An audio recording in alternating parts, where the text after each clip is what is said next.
Good evening and welcome to another weather word for Monday evening. Hope your weekend was well. We'll start with the weather. It's really pretty quiet this week overall. Not a lot to talk about. The only real area seeing activity is the Pacific Northwest.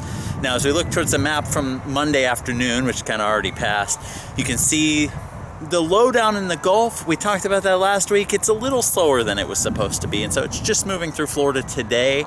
They got quite a bit of snow in Texas, Louisiana, Mississippi, Alabama even a bit, so pretty deep south system, but nothing too crazy, nothing disruptive in a critical way, I wouldn't say, for most people. As we go into tonight, you see the fronts crossing Florida, and then the other feature is the system up in the Pacific Northwest. You see that front coming on shore. There's a lot of rain, snow already in Oregon, Washington, and that's going to be kind of the theme all week. Other than that, there's that weak front across the north central U.S., the Midwest. Nothing really with that, no precipitation of significance, so really not a lot going on, a lot of high pressure. By tomorrow, that low is off the East Coast, really only maybe minor effects still in eastern North Carolina, but it's missing most of the U.S., not bringing huge impacts. High builds in over the plains, another weak low crossing across Canada, really not affecting the U.S., and you see that bigger low moving a little nearer the Pacific Northwest. You see still rain and storms throughout Oregon and Washington. I don't believe it's too crazy, but it is a pretty strong storm for them for any time of year. As we go towards Wednesday, the pattern continues. High over most of the east, not even this huge high, just kind of temperate, not a lot going on. A little low up in the northeast, up in northeast Canada, not really doing a lot, not affecting the U.S. And then that big low, that's the one feature this week that we're going to really talk about, and it's not going to be a great talking point either. It's moved into Montana, and you're starting to see a little more rain and snow into the eastern Cascades, into the Rockies in the north, and it's starting to organize. You see that front there, there's actually a second front further north that's starting to organize a deeper push of cold air, and so this is going to bring some colder air later in this week compared to what a lot of the heart of the country has been feeling. Nothing crazy. And by Thursday, you can see that big low is swept east into the country. It's pretty strong low, but not a ton of precipitation. You'll see it's already pretty mature. It's got that purple that, can't think of the name right now. Cold, warm, stationary, and occluded. That's occluded front up over southern Canada. It's already a very mature system, and a lot of times with these, you won't see them slam into the U.S. and bring a lot of significance because they've already kind of lived out their life cycle of bringing the significant stuff, and it's kind of in the waning phase. A new low will form east of there on Friday into the Great Lakes, and you'll see some precipitation in a few spots up there that'll be decent. And the bigger story will be that cold front down across right there across the Ozarks, and it continues to push southeast as the week goes on, and so we'll see that system push in, but it's not a big talking point. There's not a ton going on this week, and so thanks be to God, enough going on in life. Let's enjoy the week. No stress in the weather, doesn't ever need to be, but hey, don't forget all the good times like this week, and so make the best of the time in the Lord.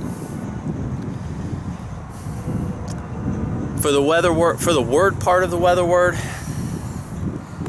a lot of it comes from my own heart again. I'm doing this broadcast on a Monday evening just because, well, today's a day that that causes me to reflect. It's a special day. It was a special day last year, and there's a lot of these days, and it's been a tough weekend. Reflecting on just where life's at now. There was so much hope last year, and there's not a lot this year, and it's so hard to see. And I was thinking about where I'm at, what's going on. It just feels like I can't get going. I can't get my feet planted. I don't see day-to-day life anymore, and it makes it so hard to know what you're doing. I don't see God day-to-day. And I don't see God saying, go do this crazy thing. I see God in this, but on a day-to-day, He's not there opening every door. And so it's tough. I wanted to talk to the people, again, who are in that same situation, who had hope and who hope broke in.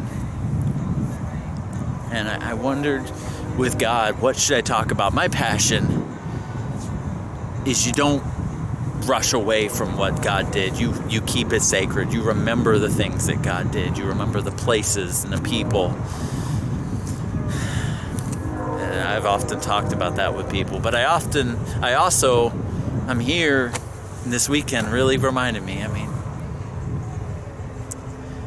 the past is dead. It's special.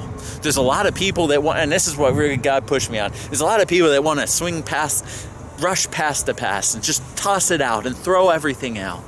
And there's a lot of people who want to live in the past, more like me, who this is what I love, and so I will worship those days and have my calendar and remember all those special events. And I've kind of been both at times. There'll be breaking points where I'll have to just push past the past. But I ask God, which should I say? Or what should I say? Should I say neither? Should my passion be, remember what special things God did for you? Because amen, ain't that the truth? That's still the reminder of a day like today, that God is good. I want to say that because it has to be good. Well, no. Follow God. You don't love things and places. Israel didn't say, hey, we love this event that happened way back in the past. They kind of did, and they suffered for it because they didn't live in the current. And so there is very much truth to say, to also put the past behind you. Move on. Follow God, not dead memories. As I'm here, this isn't special anymore. It's a long lost memory. It's a dead memory, and it'll fade more and more. I've lived my life in memories. It's really hurt. Yeah, I wish God would show up today and live in it. But I asked God what He wanted me to say, or what I should be thinking. Should I hold on to the past and tell people that, or should I push forward and say, get out of the past and stop loving the past? And God, His answer was neither. His word to me from last April through this summer and fall and into now is trust me.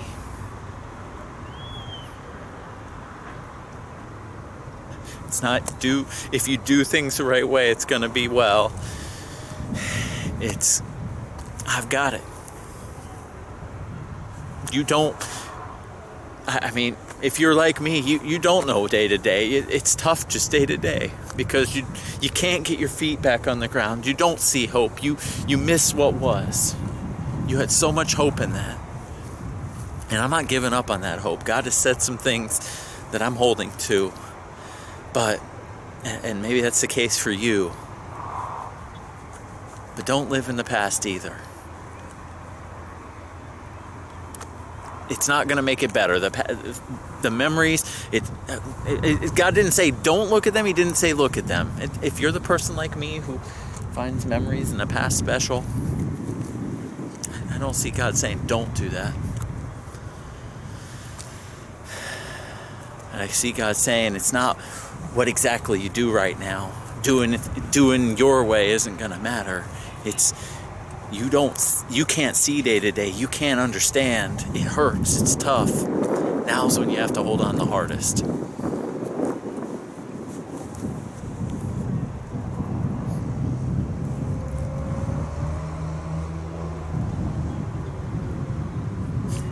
And I asked God to put me in the Word. I didn't know where exactly He'd put me. Luke 6:32 was the verse He put in me the most, that He directed me to repeatedly over the last while. But I'm not sure what to say about it. For if ye love them which love you, what thank have ye? For sinners also love those that love them.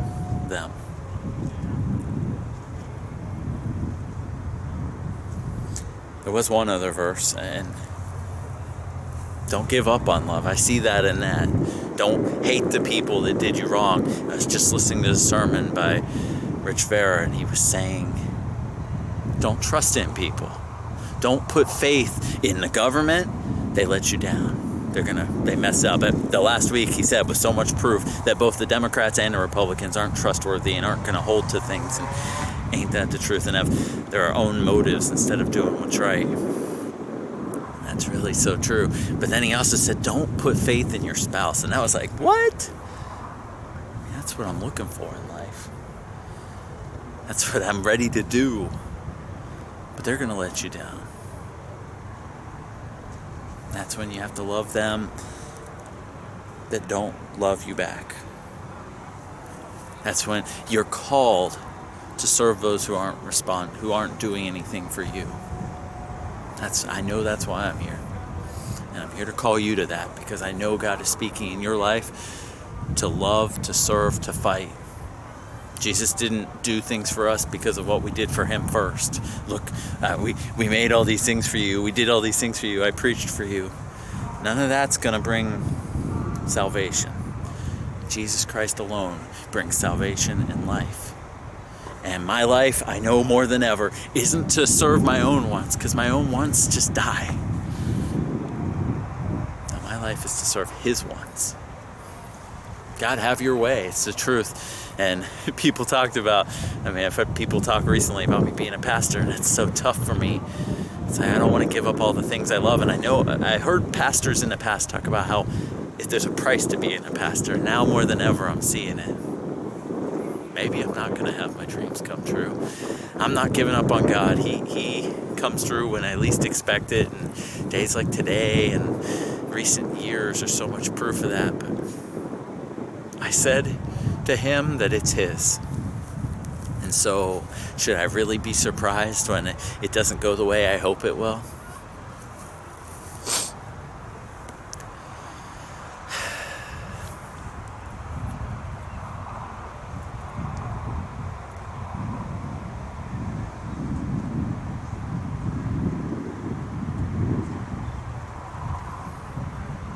I encourage you to take a look at Luke 6, because it says a lot.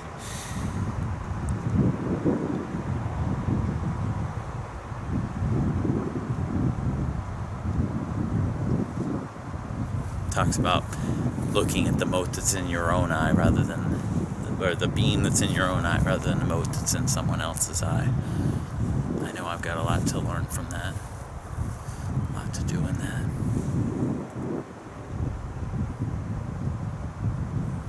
It says, the man who does my sayings is like a person who builds their foundation on solid rock. Why do you say you believe in me?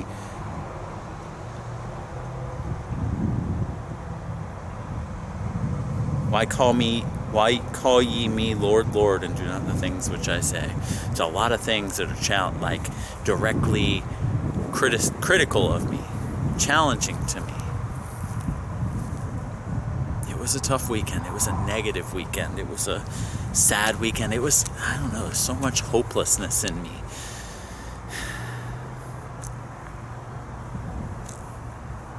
But I've been here before. And I believe it's different this time. But more than anything, God knows what he's doing. And I'm not what matters. He is. I don't know what I'm doing. There's another verse in Luke 6 talking about the blind leading the blind. And that's the first one I came to. And I was like, God, are you telling me I shouldn't be doing this? But again, he says, yes, you should.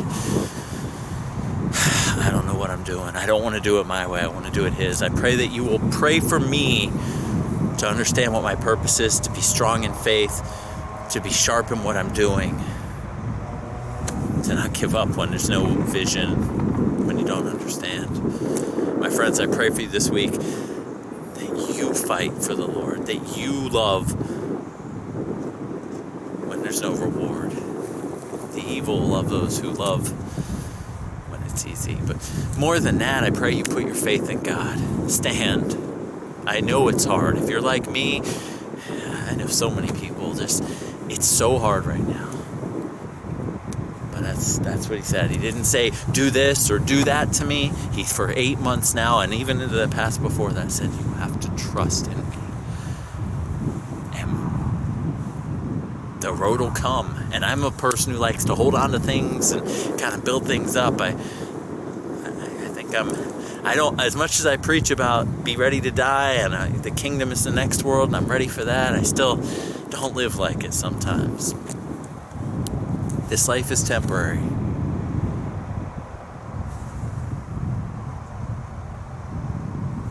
It's His.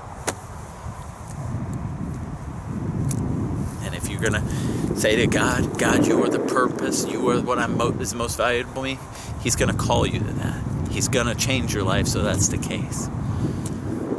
I still think He's got a plan for us. Don't be afraid of the day. You have a King who knows what He's doing when it doesn't seem like He does.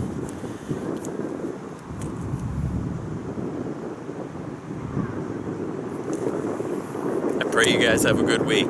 I pray you thank God for the things that He has done in your past, the special things. Don't lose sight of those. No matter how bad it seems now, they still happened. And He can still do them again if you're ready for them. But don't put your devotion into those things or into your past. Trust in Him. Go forward by faith. And I'm going to try to do the same. Brothers and sisters, I pray you have a good Monday and Tuesday. And I hope to see you again Wednesday.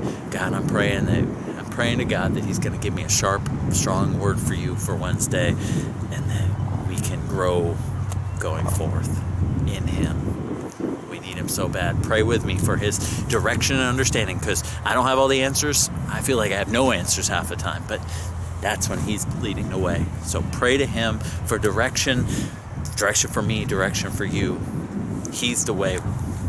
We're here to follow. That's not easy sometimes, but it's worth it. He knows what He's doing. Have a blessed few days, my friend. God bless.